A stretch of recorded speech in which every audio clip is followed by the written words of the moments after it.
السلام عليكم، أنا أخوكم عبد الله طارق، حييكم جميعا. بالبداية أتمنى نصلي على محمد وآل محمد.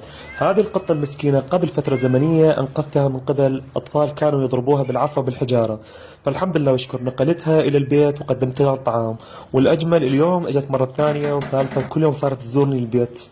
والحمد لله بفضل رب العالمين، بعد ما كانت تعاني بالشارع وتتعرض للضرب من قبل الناس، هنا صارت بمكان آمن وكل يوم صارت تزورني، وهنا كانت تصرخ من الجوع قدمت لها الطعام. كنت متوقع انه هي قطة صغيرة، لكن بعد التأكد بين انه هي قطة مرضعة وعلى صغار، والحمد لله والشكر هي بمكان آمن.